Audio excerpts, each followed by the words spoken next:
I wish there was a way to track how many hours I've spent listening to the Lo-Fi Girl channel here on YouTube. I remember all the way back in my university days just opening a tab on Google Chrome and listening to the music playing in the background on my headphones while I was studying for whatever topic I needed to pass during that stressful semester. Fast forward all the way to today, where I still listen to this channel at least 3 times a week for extensive periods of time. I actually was listening to it when I was writing the script for this video. And during one of those sessions where I was just casually listening in the background, it got me thinking that this channel is probably turning a profit since its inception, considering it streams for 24 hours a day and has been doing so for a long time. So I wanted to do some investigating to understand a bit better about how the channel makes money. Welcome back to my channel. My name is Reece, and today I really wanted to get a better understanding of how the Lo-Fi Girl channel here on YouTube makes money. Before I start diving into the numbers, I just wanted to talk a bit about the channel and give a bit of a brief overview of what it is and what it's about, because in my opinion, it is a gem. It is a hidden gem for those who don't know what it is. It's become part of my life because I use it so frequently,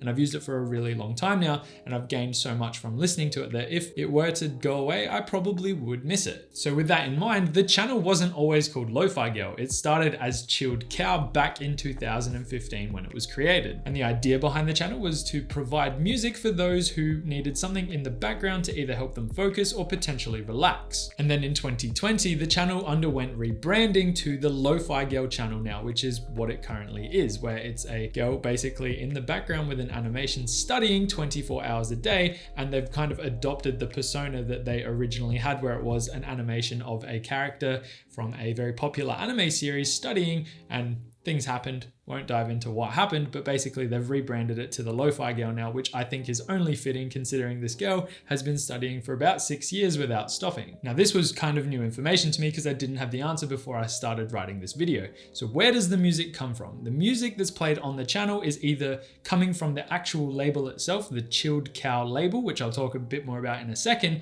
or from artists who submit their music to be played on the channel for exposure. And just as a fun little statistic, at the time of recording this video, the channel has almost passed 10 million subscribers, which is not a small subscriber count by any means, and it has amassed over 1 billion views from all of the different types of videos they've posted to the channel. So how does a channel with concurrent viewers tuning in and out every second actually make money? As a fellow YouTuber who has a tiny audience by comparison to this channel, but also makes a small amount of revenue on the channel, my mind went straight to AdSense. Turns out though that these types of channels don't actually generate that much revenue from AdSense at all. Generally, you'll be hit with 1 or 2 ads from the very start of the stream, and then from there, you probably usually won't see any come through after that, which means AdSense is limited to that initial ad. And I think the idea behind it is that imagine if you're sleeping, you don't really want music playing and then, oh, bam, ad, buy this toothpaste, buy this product. It's not going to be a good time. You're not going to use that service. So I think the idea, kind of being a double-edged sword behind the channel, is that they need to keep constant music flow playing, so they only hit you with an ad at the very beginning. So even with really long engagement time, the revenue that's generated on the channel from AdSense in particular probably would not be life-changing. And the actual estimated revenue that's generated from AdSense alone is about $70,000 per month, and that's just from YouTube ads, which might seem like a pretty big number or like a impressive number, but when you compare that to the viewership, it is peanuts. So my next thought in how the channel might generate revenue is through royalties from the music being played. And it turns out that on YouTube, royalties are not paid for the music that is live streamed on this channel. So ultimately, generation of revenue for the channel on YouTube is limited. There's not many sources of income when you're streaming 24 hours a day music that's only playing 1 ad at the very beginning of the video. However, the owner of the channel, the person who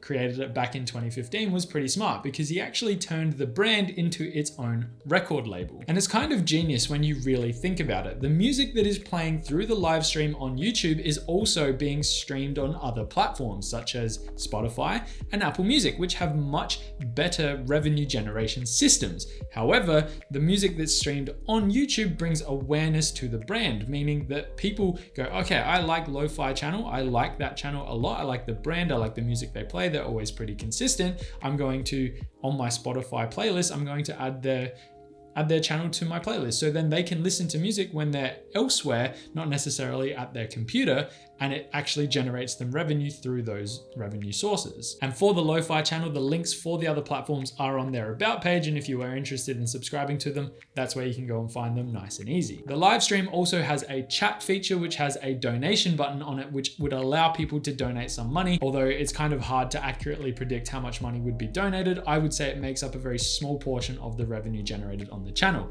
The channel also posts clips and videos to the actual page. So I'm talking not live stream potential, it's just the channel that posts videos, just like I'm posting a video right now that you might be watching. That's the other way they would generate AdSense revenue from those types of videos as well. So now, having briefly covered all of the different ways that the channel might generate revenue and what its external sources also may be, I'm going to dive into the specific numbers themselves. I just wanted to note that if you are interested, I've left a link in the description down below to a more in-depth article which goes into a bit more information about what I've been talking about today. Feel free to check that out as well. And while you're down there, don't forget to hit that like and subscribe button. It really helps the channel, and I really do appreciate the support. But overall, it's hard to estimate what the channel is bringing in altogether. From my understanding and what I've been able to find, the channel is bringing in roughly $1 million a year just from YouTube itself. And when you combine all of the other streaming services and platforms that generate revenue for it as well, it's estimated to be somewhere closer to $3 to $5 million,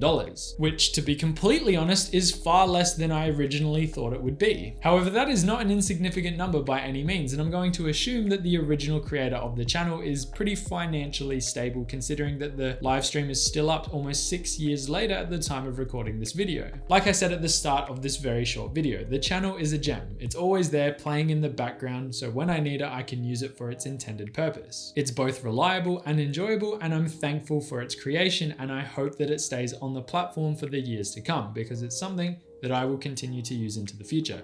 With that being said, I hope you enjoyed today's video. I hope it was somewhat insightful. I hope you learned something potentially, and I hope it was interesting. If you did like it, please hit that like and subscribe button down below. Don't forget to turn on bell notifications so you don't miss any of the videos I release over however long I keep posting videos to YouTube. And with that being said, have a good day, have a good week, and I will see you in the next one. Bye for now.